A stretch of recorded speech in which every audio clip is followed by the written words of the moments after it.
Hello and welcome to In Stitches. Today I have this Janome Combi on the bench and it's got an issue which I think potentially could be a fairly common issue, where the overlocking side, which is on this end here, we've got the standard sewing machine. If you're not familiar with these machines, you have a standard sewing machine here as such. And then on this end here we have an overlocker, and you can switch between the two. So you can switch between sewing mode here and overlocking mode over that way there. Now the problem here is, if I swing this around, you can turn this around on this little turntable here. If we swing this around, we're switched over to overlocking mode. You'll see, well, you won't be able to really see, but I can feel that this overlocking section is very, very tight to turn. It's not turning freely at all. So that's the crux of the problem with this one. Okay, so today I'm going to go through and figure out what's causing the seizure here. I think, as far as I know, yeah, the sewing machine is turning over, but it's tight as well. So it's nowhere near as tight. It's a lot better. Now, the person that had this machine and has given it to me said that they took the lid off and they oiled some of the main parts and, you know, put oil down where they thought it should go. So that may have been over oiled. I'm not too sure. So let's take a wee look, see what we can do here. I'd also like to put out a special thank you to a brand new patron, Kirk Rockwell. Thank you very much, Kirk, and welcome aboard. Okay, let's start by getting the lid off. Now, these machines are pretty heavy, so let's get just a straight screwdriver here, flathead, and 2 screws to get the lid off here. One there and one there. Okay, should just lift straight off there. Yeah, I think when you take the lid off, it sort of latches in up here so that you can't turn the machine over easily without holding one of these latches back. But let's just have a look. In fact, what I'll do is I'll just temporarily put that back on. Now, the trick with getting these back on, if you ever do take this lid off, is you'll notice that it won't sit back on properly like that. And that, I think, is because of these latching mechanisms here. What you need to do, in fact, I think it's something to do with the bobbin winder. This little arm here sits down on these. What you have to do is you engage the bobbin winder, just lift up that end, engage the bobbin winder, and it'll sit back down, and then you can, you know, screw your screws back down and away you go. So let's just have a wee look at what's going on here. So we're in sewing mode here, and if I put my foot down, yep, so the motor is straining, the belt is on the verge of slipping. It's tight, it's really, really tight. If I engage the bobbin winder, still no go. And if I switch over to the overlocker, you'll notice that the light on here has come on here. So that's indicating the overlocker's engaged there. Still nothing. Back to the sewing machine, lights come on over here. Yeah, pretty tight. So I would normally start by oiling the machine itself. If we have a look down in here, now apparently the machine has been oiled, and I can see oil in these spots here. This has got oil on it here. The needle bar I would oil. the take-up linkages, things like that, things down this end here, I would oil those. But just having a wee look at where this seizure might be. Take the presser foot off here. Might as well get the needle out and remove the bobbin case and the shuttle there.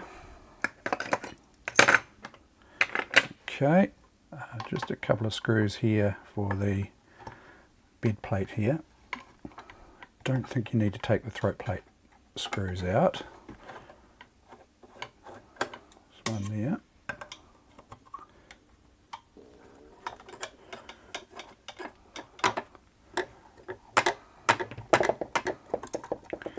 And that allows you to remove the plate there. Okay, I've oiled the bearing, the main bearings, everything that needs oiling, even down this end here and through in here. So I've also taken the access cover off the bottom and oiled the mechanisms down in here as well. So the machines, as far as the machine's concerned, it's fully oiled up. I'm just releasing these linkages here so that I can, it doesn't latch to its stopped position or locked position, but yeah, that's really tight. Now I can see there that just by wiggling this hand wheel here, you can see that this is moving nice and freely here. So it's not the top shaft. I mean, if it was the top shaft that was seizing up, you wouldn't see that movement there. I'm just lightly wiggling that there. I can also see that the hook drive down here, that's moving freely as well. So the sewing machine itself is not actually seized up. If we do the same thing for the overlocker, switch over here, I don't think it really makes much difference because I'm holding these up anyway, these latches. But if we do the same thing, you'll see over here the needle bar for the sewing machine, but the overlocker one doesn't seem to be moving much, which would point towards the overlocker being seized here. Well, the problem with the overlocker section is it's actually quite difficult to get in and fully lubricate the overlocker without actually removing it from the machine. And that's probably what I'll end up doing in this video. I'll take the overlocker off this side so you can see a split down here. That's where the overlocker attaches to the side of the machine, to the end of the machine here. So I think it's time to remove this here. That also gives you access to the drive mechanism, the belts, the motor belt, tensions. You can check out the tensions, things like that from there. So let's go ahead and do that. Let's start by removing the base cover here. Now I've got my window open because it's pretty warm at the moment, so you might hear a little bit of background noise, the odd dog barking, traffic, cicadas, things like that, birds. Okay, just moving down to this panel here, 2 screws. Hold this end panel on here.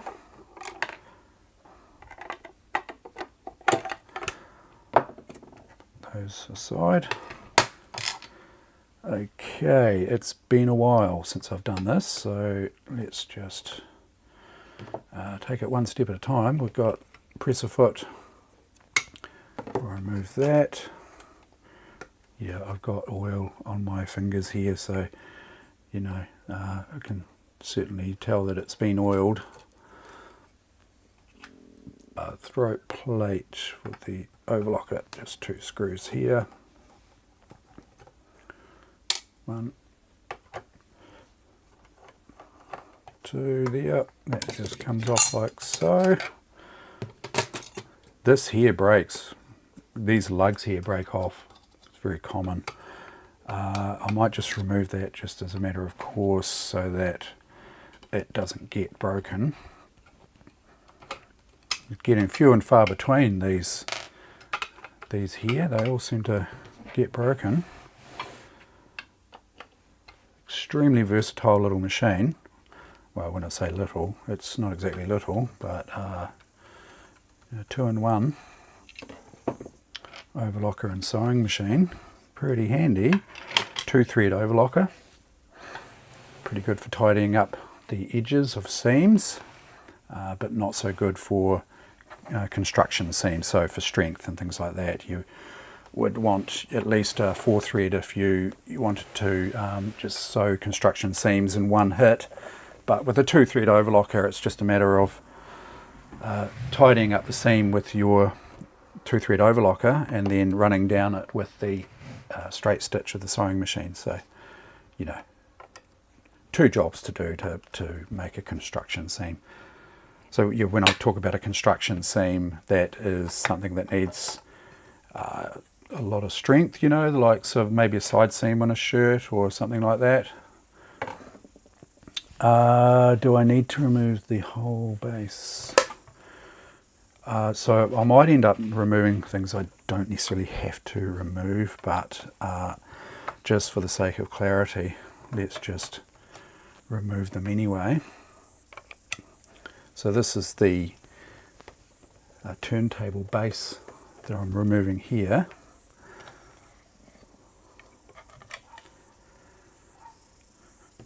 And there's our motor belt down in there. So, yep. And there's another drive belt here as well. There's a couple of, and there's an intermediate drive belt. We'll get a clearer look at that in a second when I get this machine off. I'll get the overlocker side removed. Let's take, actually I don't even think I need to remove these rails here. I'll see how I go with that one.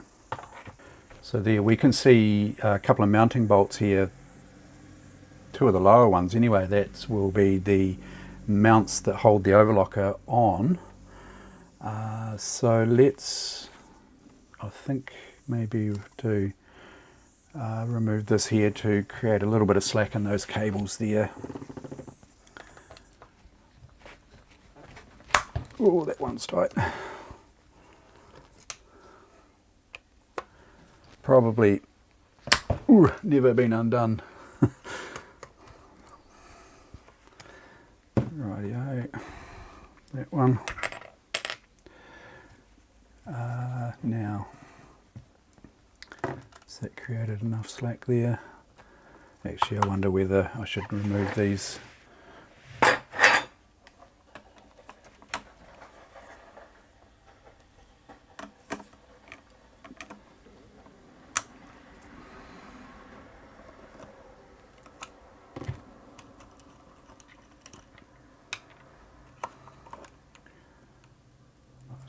Those screws back in there. Just removing this power plug socket here. Okay.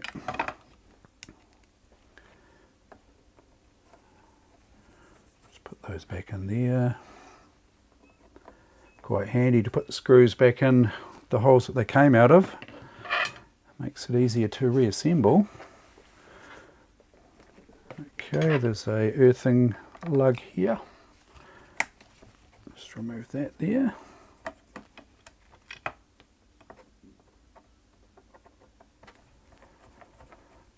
Okay, that sort of frees this here up so that we can remove this section easily here. Now, there's two mounting bolts here, and I think I need to remove this cover here to get access to that bolt there. Maybe it's going to make it easier to unscrew that.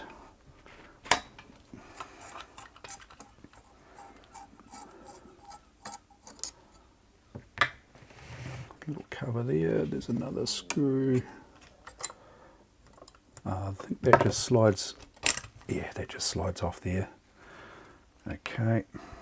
Get that screw back in there.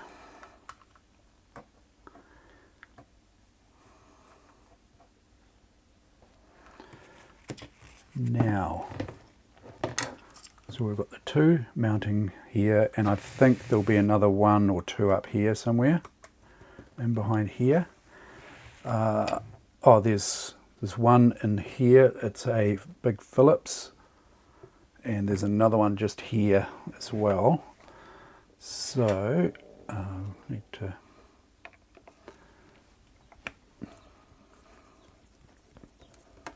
just remove that one. Just gets this light out of the way here to make it a bit easier to get to that screw in behind this big one here.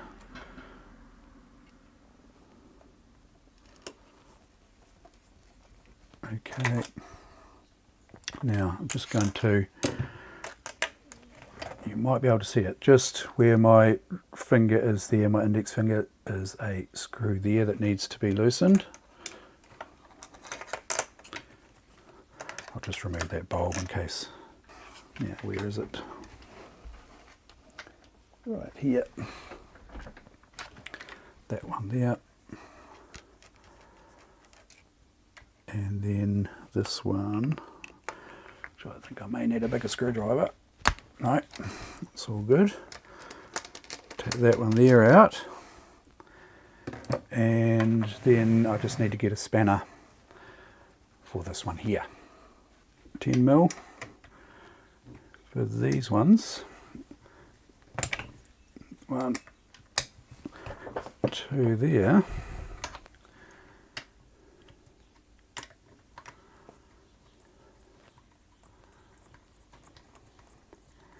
And I'm hoping after removing these two that this overlocker section should separate.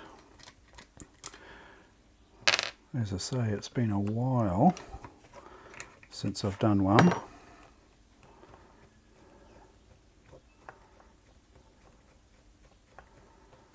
Don't think I have a service manual for it.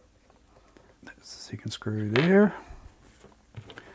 And is it loose? Yes, it is. You see that. Is it loose enough? What's this plastic cover? Does that have any bearing on it?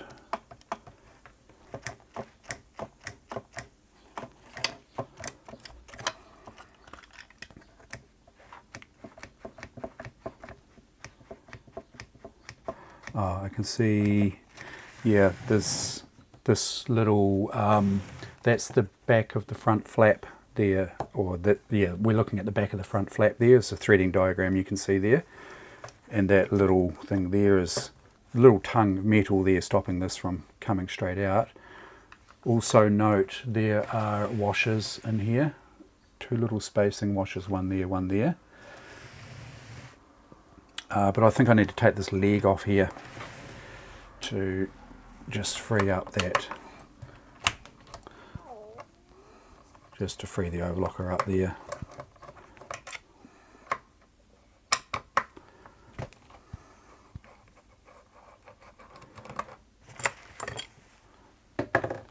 And there's the cover. That's the cover there. Inside of the cover, so that just flips down, you know, so that you can get your threading done, and it's got a little threading diagram there, pretty handy. But let's just set that aside. I'll just pop that screw back in there. That washer came from here. Just get that back on there. Now, will it come off?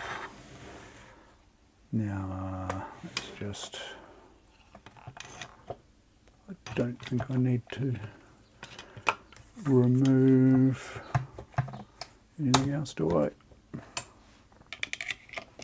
That's loose. What else have I got? Something. Yeah, maybe I do have to take. Yeah, that cover was just holding it on there. That little spigot there. Probably should take this cover off. In saying that, and all of this has fallen out. Hopefully I can work out how that goes back together. But there's the drive belt there, and I can feel that this here is seized here. This here, and this is difficult to get to. You probably could, if you got a torch, you know, a really good torch light up in there with an oiler with a long spout, you know, like this here, and actually got up into here. I suspect that's all it's going to take. Let's just see about that. And it might save taking the whole thing apart, but it's quite good just to see how this all goes together anyway. So there's a bit of oil there. See whether it's enough to free it up.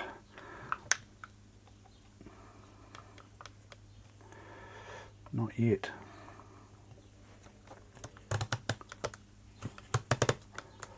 Oh yeah, it's tight. Something's tight. Could it be this?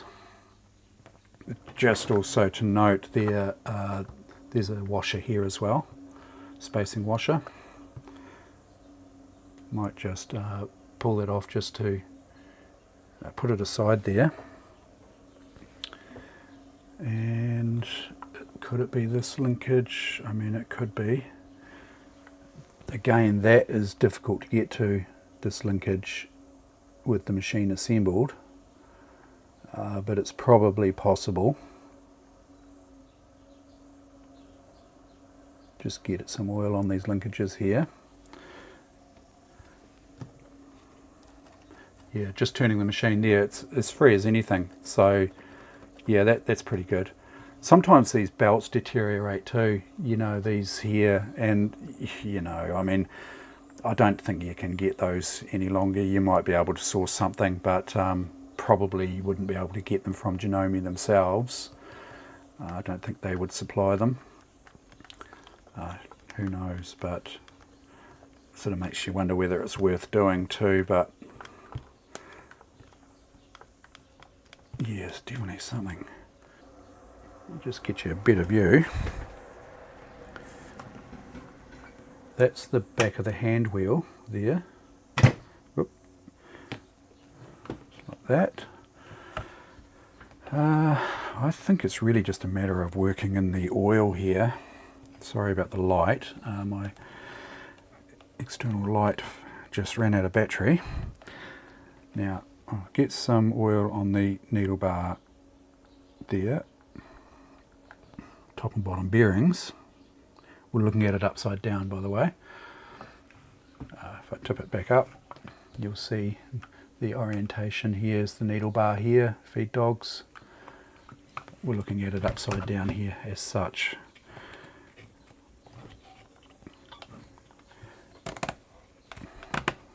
Just trying to get some movement into it. Gee, yeah, it's tight.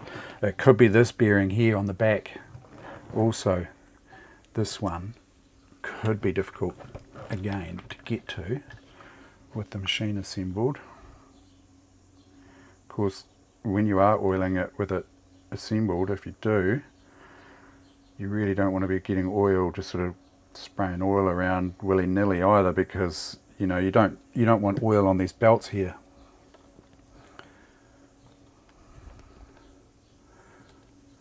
Gee, yeah, that's tight. What could it be? It could be, tell you what I'd really like to do is I'd really like to remove this light here so that I can detach it from the machine. Now my hands are all oily. Just get a rag here. Give that oily screwdriver handle a clean, and should be able to just maybe. Ooh, jeez, tight. They don't want those coming undone.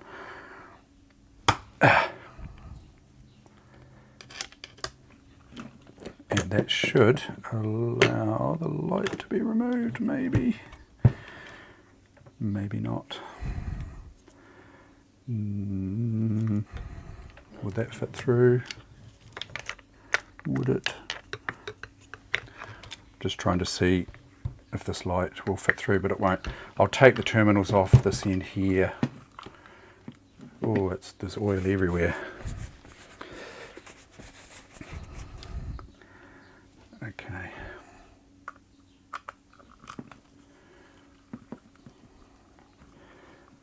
Hopefully it won't take too much to get these terminals off.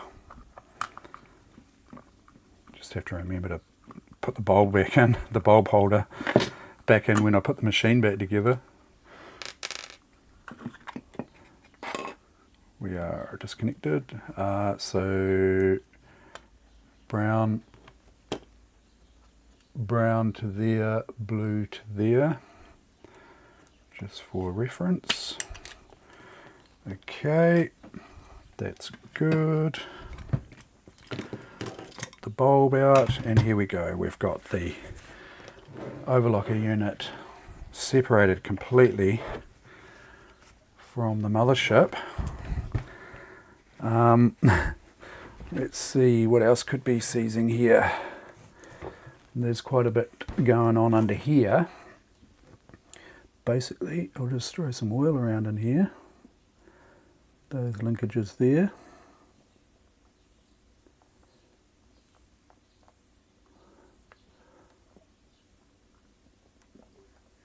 Everything that moves, pretty much, oil it. Could be this one.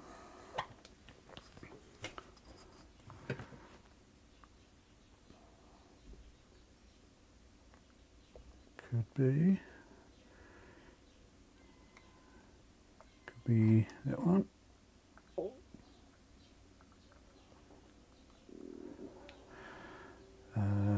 Did I do this one? I think I did. Okay. Now we might need to get some penetrating oil into these bearings as well, possibly. It's feeling free already. I think. Well, one section is. What could it be?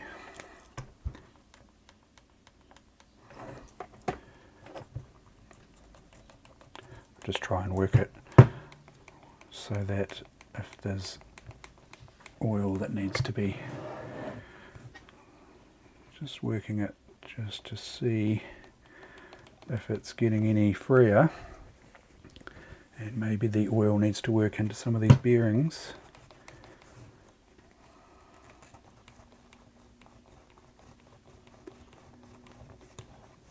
Yep, it seems to be freeing.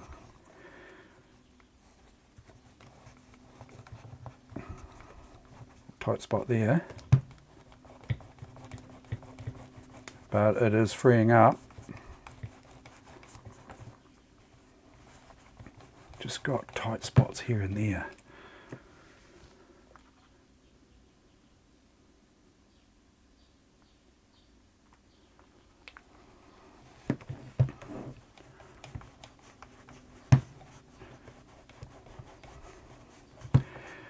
I think this happens because, you know, the overlocker certainly doesn't get used as much, I wouldn't think, for most users. I mean, some users may use it, the overlocker, more than the sewing machine, but I think in general most people probably use the sewing machine more. My mother's got one of these actually, and I know for a fact that she uses the sewing machine a lot more than the overlocker. So I suspect that the overlocker sits for quite a while, and potentially for some machines I assume would never get used, and that's possibly why they lock up like this. They just seize up from lack of use.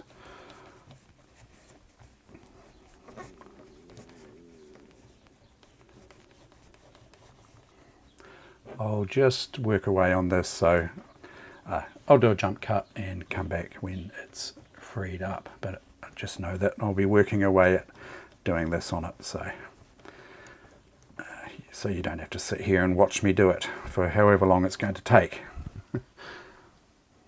Okay, I worked away at it for a little while and went away and had some lunch, came back, and it's still a little bit tight in that spot there. Frees up a little bit there, a bit freer there, nice and free there, and then tightens about there again. Now, to track down where the tightness is, you've got this mechanism here which drives the, this whole shaft under here, through here, drives the blade and the loopers, I think it is. And then you've got this linkage here that comes up and drives the needle bar there. And what you can do is you can separate the two, I think with this one, by just undoing that little grub screw there and pushing out this shaft here, and that won't upset any timings or any settings at all, because it's basically just a shaft through a linkage there. So let's see if we can track down where the tightness is, whether it's in the needle bar area or whether it's down in this area here. So just see if we can pop this linkage here out.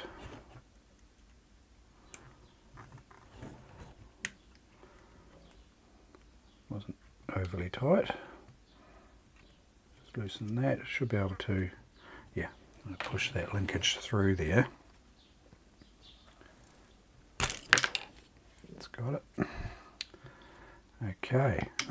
Now, if it's still tight, that means the tightness is down in this section here. If it's not, it's that section. That is nice and free. So that says to me that this here is a little bit tight, and I can feel that it is. So just, yeah, it gets tight up there. From about there to there is tight, and then it's loose from about there down to about there, that section, and then gets tight again. So it's really just a matter of figuring out why. Could it be this bearing here? It could be that bearing, it could be this one. A little bit of dry grease on there as well. And it might just be a matter of removing some of these parts here to track this down. It could be the needle bar. So yeah, so there's a few options there. I might start by just removing this here. That should be fairly straightforward.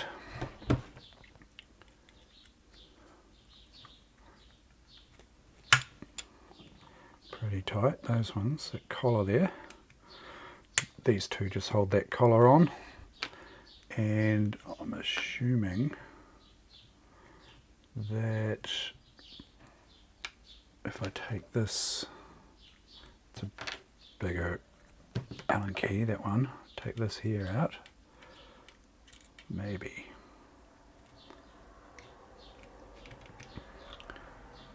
that will slip off there.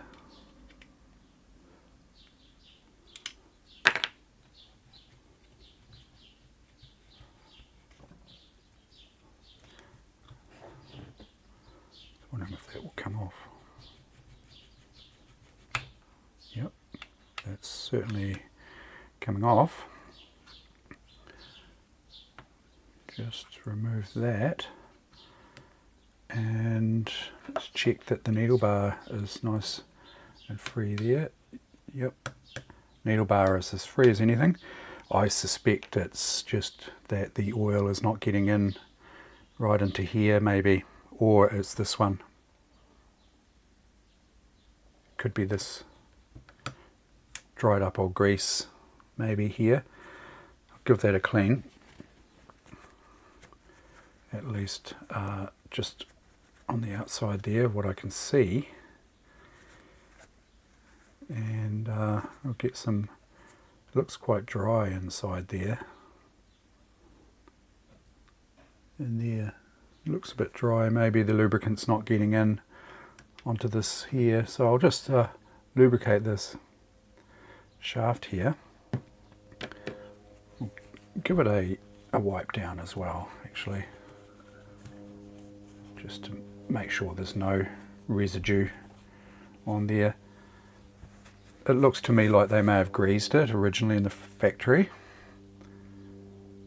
but let's get some oil on there to start with, and that linkage is as free as anything. Let's just check this one here before I link anything up. Yeah, that one's free as anything as well.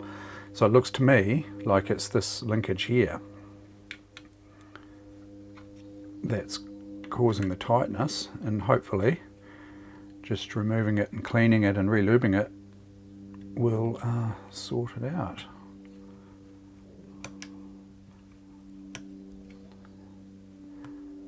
Is that right?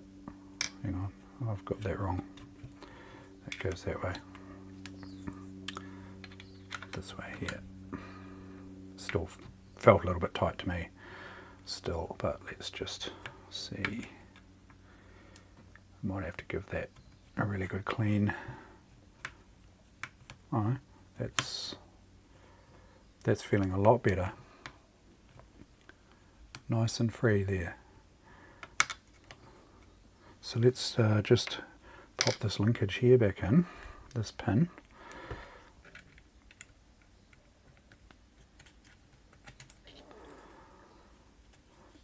Right, pop that pop that in, bring this up, slide that back in there. Just a matter of lining it up. It's got it. I'll just leave that loose at the moment, and it's, yeah, that's heaps better, heaps better. So yeah, just, I actually think that this here is the culprit. It's been the culprit all along, and not sure I could have sorted that without taking this off and actually cleaning it. So yeah, I'm not sure I could have sorted it by, you know, just lubricating from this side here.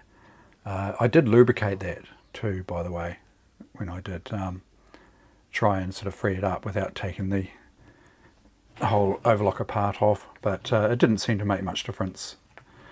And I think it was just a little bit of residue, maybe a bit of grease residue, and maybe the oil wasn't getting in there. I'm not quite 100% sure why it was not freeing up, but I suspect that was why.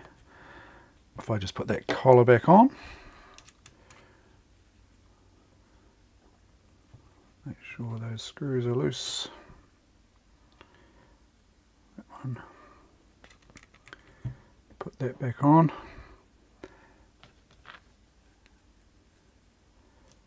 And it should be all set to go.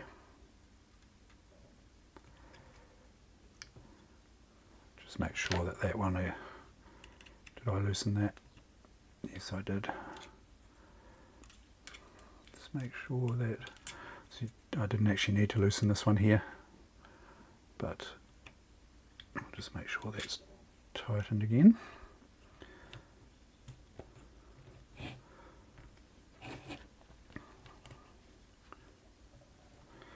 That, this one,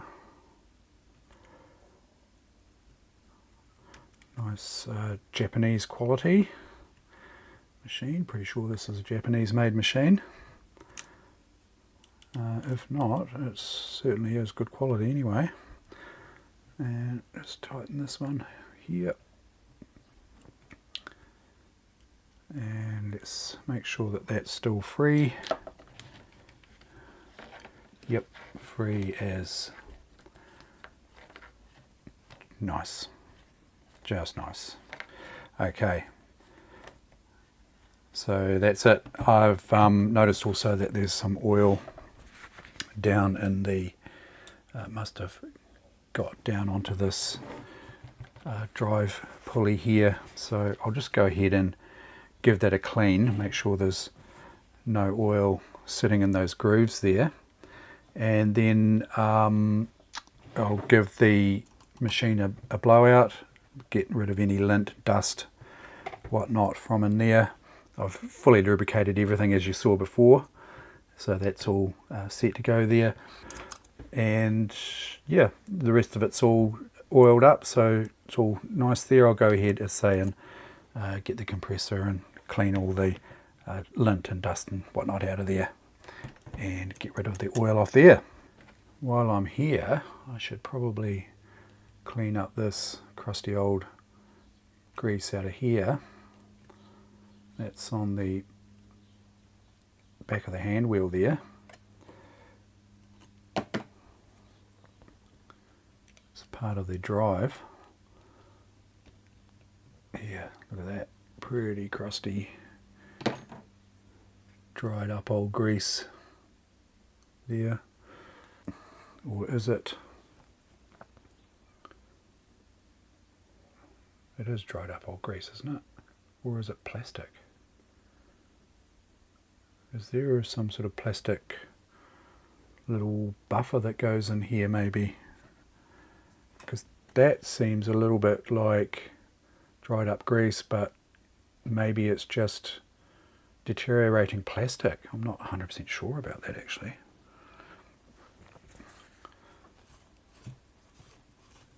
I guess it could be some sort of dampener, but I might not know until I get it back together. Let's see how it meshes in. It's got that dried up grease feel about it. Oh, just not 100% sure.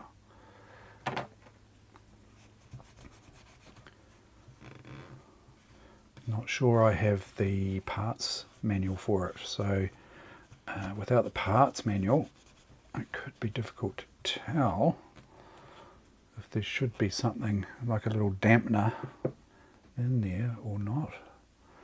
But let's see how it interfaces here. This is the other side. This is the bits that fell out of it. And let's just have a look at the shape of this little dog here. It must just fit in here. Which it does with that spring. And yeah, there is definitely movement there. You know, this round piece here locates into that hole there, and this shaped piece here locates into that. And I'm wondering if there is some sort of buffer that is supposed to be in there.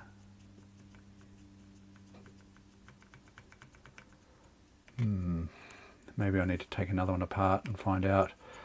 But in the meantime, I'll put the machine back together and we'll see how it runs potentially, you know, with this not being 100% here.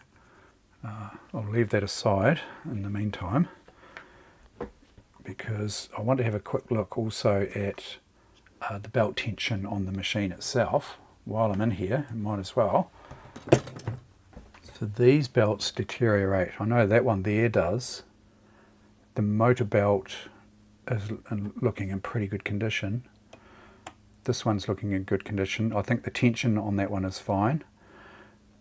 And the tension on the motor belt, it probably could be tightened slightly. but I think it's probably okay. So you've got this adjustment, you've got 2 screws here for adjusting this, the tension on this belt here, and you could probably get a little bit of adjustment on the belt, the motor belt tension there as well. But the motor belt, yeah, you can adjust the motor belt tension. I think I might have gone through this in a previous video. You take these caps out and there's 2 big chunky screws holding the motor on, and there's a certain amount of adjustment there to allow you to adjust this motor belt. I won't go doing that right now. I just want to get the machine back together and see if it's turning over nicely. Just check that. These are the little spacer washers here that were on here. Just to remember those go back in. But let's just unlatch these and just make sure everything seems to be in order here. That feels nice and free there. So you can see so we're on overlocking mode there. It pops this little lever here out. Sewing mode, overlocker mode. This belt drives the overlocker. This is the hand wheel. Okay, so yep, this is the hand wheel side of things here. This here. This cog drives the overlocker.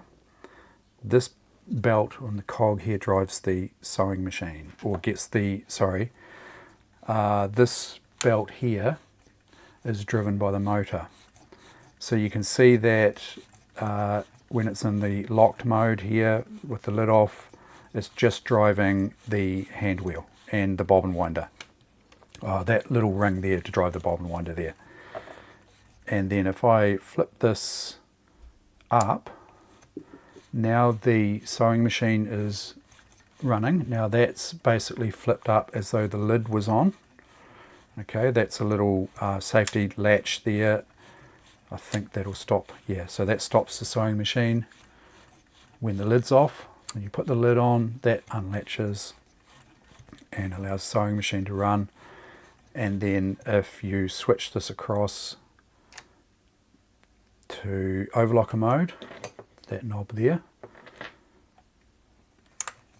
it engages the overlocker drive here, just like so, and has disengaged the sewing machine.